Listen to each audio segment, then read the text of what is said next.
স্থানীয় সংবাদ পড়ছি নমামি বসুরুদ্র। প্রথমে বিশেষ বিশেষ খবর। ভারতে এক দেশ এক নির্বাচন কার্যকর হলে দেশের মোট অভ্যন্তরীণ উৎপাদন 1.5% বাড়বে বলে প্রাক্তন রাষ্ট্রপতি এবং এ সংক্রান্ত কমিটির প্রধান রামনাথ কোবিন্দ মত প্রকাশ করেছেন। কেন্দ্রীয় মন্ত্রিসভা আজ এক দেশ এক নির্বাচন বিলে ছাড়পত্র দিয়েছে। স্মার্ট ইন্ডিয়া হ্যাকাথনে এবারের প্রতিযোগিতার বিজয়ীর নাম আজ রাতে ঘোষণা করা হবে। বিভিন্ন প্রকল্পে উপভোক্তাদের অ্যাকাউন্টে সরাসরি সুবিধা হস্তান্তরের বিষয়টি সুরক্ষিত রাখতে রাজ্য অর্থ দপ্তর 16 দফা নির্দেশিকা জারি করেছে। বিনা বাধায় উত্তরে হাওয়া প্রবেশ করায় রাজ্যে তাপমাত্রা পারদ নিম্নমুখী। কলকাতায় আজ মৌসুমের শীতলতম দিন। বাংলা মহিলাদের অনূর্ধ্ব 15 একদিনের ক্রিকেটে সেমিফাইনালে উঠেছে। যুব ভারতী ক্রীড়াঙ্গনে আজ আইএসএল ফুটবলে ইস্টবেঙ্গল ওড়িশা এফসির মুখোমুখি হয়েছে। আসছে বিস্তারিত খবরে। প্রাক্তন রাষ্ট্রপতি রামনাথ কোবিন্দ বলেছেন, ভারতের মোট অভ্যন্তরীণ উৎপাদন 1 থেকে 1.5% বৃদ্ধি করার ক্ষমতা এক দেশ এক নির্বাচনের রয়েছে। এক দেশ এক নির্বাচনের পক্ষে জোরালো সওয়াল করে শ্রী কোবিন্দ বলেন, এই সিদ্ধান্ত দেশের জন্য গুরুত্বপূর্ণ। नहीं, केंद्र सरकार को देखिए सर्वानुमति डेवलप करनी पड़ेगी। ये मुद्दा किसी पॉलिटिकल पार्टी के हित अहित का नहीं, ये देश के हित है और इसलिए मुझे लगता है अंततोगत्वा सभी राजनीतिक दल जो है इस पर सहमत हो। Will work as a game changer. Bharat की अर्थव्यवस्था आज जो है वो आपकी अराउंड 6.5 या 7%, और जब ये आ जाएगा तो 1 से 1.5% जो है ऑटोमेटिकली इस देश की जीडीपी बढ़ जाएगी। উল্লেখ্য, সংবাদ সংস্থা হিন্দুস্তান সমাচার সূত্রে খবর, প্রধানমন্ত্রী নরেন্দ্র মোদীর নেতৃত্বে কেন্দ্রীয় মন্ত্রিসভা আজ এক দেশ এক নির্বাচন সংক্রান্ত বিল অনুমোদন করেছে। সংসদের শীতকালীন অধিবেশনেই এ সংক্রান্ত বিল পেশ করতে পারে কেন্দ্র। এই ব্যবস্থা কতটা বাস্তবসম্মত হবে তা খতিয়ে দেখতে প্রাক্তন রাষ্ট্রপতি রামনাথ কোবিন্দের নেতৃত্বে একটি কমিটি গঠন করা হয়। গত মার্চে ওই কমিটি এ সংক্রান্ত একটি রিপোর্ট রাষ্ট্রপতির কাছে জমা দিয়েছে। রিপোর্টে এক দেশ এক নির্বাচনের পক্ষে সায় দেওয়া হয়েছে। তৃণমূল কংগ্রেস নেত্রী মুখ্যমন্ত্রী মমতা ব্যানার্জি এক দেশ এক নির্বাচন ব্যবস্থাকে অসাংবিধানিক বলে মন্তব্য করেছেন।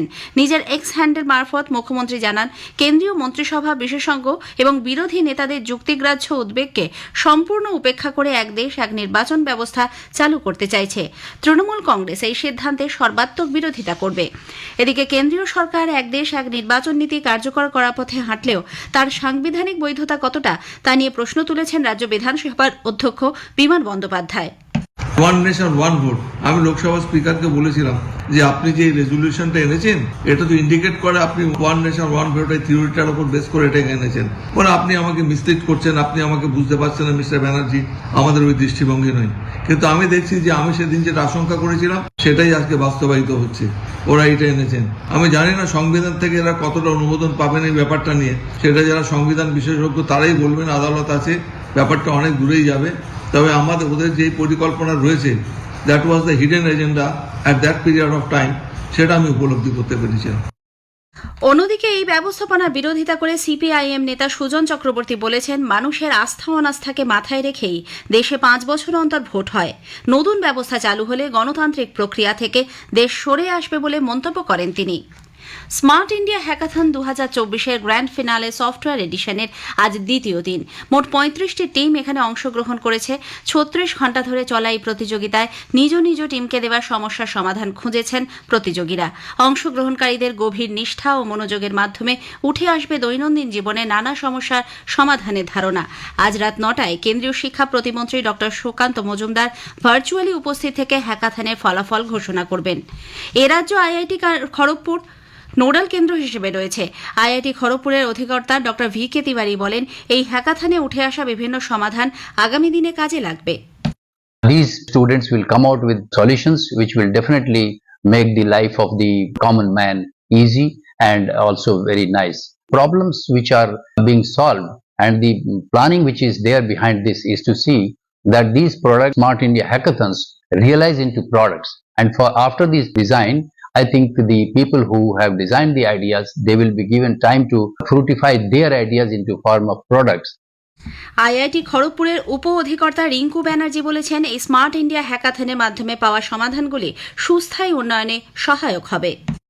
35টি ডিফারেন্ট ইউনিভার্সিটি এবং ইনস্টিটিউশন থেকে 200-রও বেশি প্রতিযোগী এখানে এসছেন এই কম্পিটিশনে অংশগ্রহণ করার জন্য।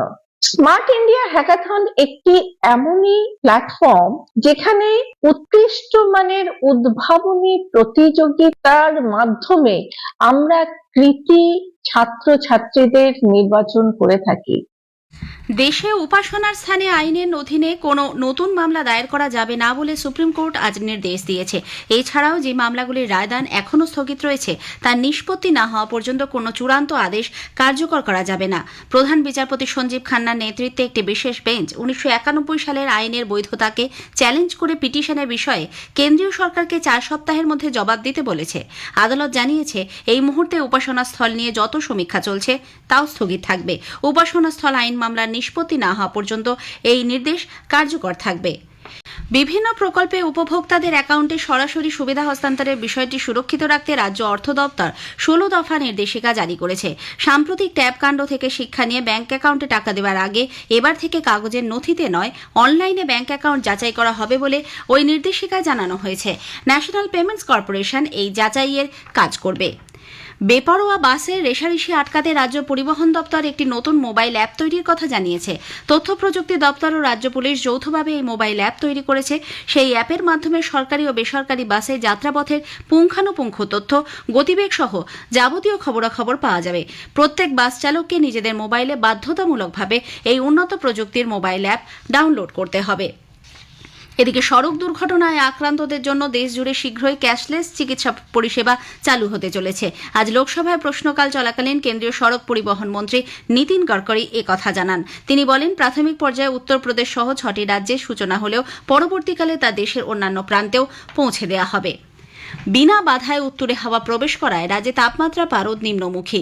পশ্চিমের জেলাগুলিতে শৈত্যপ্রবাহের সতর্কতা জারি করেছে আবহাওয়া দপ্তর। পুরুলিয়া, বাঁকুড়া, 2 বর্ধমান ও বীরভূমে আগামী 2 দিন শৈত্যপ্রবাহ চলবে। রাজ্যের বাকি অংশে তাপমাত্রা পারদ বেশ কিছুটা নামতে পারে। আলিপুর আবহাওয়া দপ্তরের পূর্বাঞ্চলীয় অধিকর্তা ডক্টর সোমনাথ দত্ত জানিয়েছেন, আগামী কয়েকদিন রাজ্যে শীতের আমেজ বজায় থাকবে। আগামী 7 দিনে আজ থেকে শুরু করে 12 তারিখ থেকে 18 তারিখ পর্যন্ত পশ্চিমবঙ্গের সব জেলাগুলিতেই শুষ্ক আবহাওয়া থাকার সম্ভাবনাই সব থেকে বেশি। মিনিমাম টেম্পারেচার বিলো নর্মাল থাকবে, 2 থেকে 3 ডিগ্রি বিলো নর্মাল থাকবে। কলকাতাতেও কিন্তু টেম্পারেচার বিলো 15 থাকছে। পুরুলিয়া, 2 বর্ধমান এবং বাঁকুড়া, এই 4টে জেলাতে কিন্তু আপনি দেখুন আপনার 12, 13, 14 এই 3 দিনেই আপনার কোল্ড ওয়েভের সতর্কবার্তা রয়েছে। কলকাতায় আজ মৌসুমের শীতলতম দিন। সর্বনিম্ন তাপমাত্রা স্বাভাবিকের 2.3 ডিগ্রি কমে দাঁড়িয়েছে 13.8 ডিগ্রি সেলসিয়াসে। সর্বোচ্চ তাপমাত্রাও 2 ডিগ্রি বেশি কমে হয়েছে 24.3 ডিগ্রি সেলসিয়াস। বাংলা মহিলাদের অনূর্ধ্ব 15 একদিনের ক্রিকেটের সেমিফাইনালে উঠেছে। জয়পুরে আজ কোয়ার্টার ফাইনালে বাংলা 3 উইকেটে কর্ণাটককে হারিয়ে শেষ 8-এ পৌঁছয়।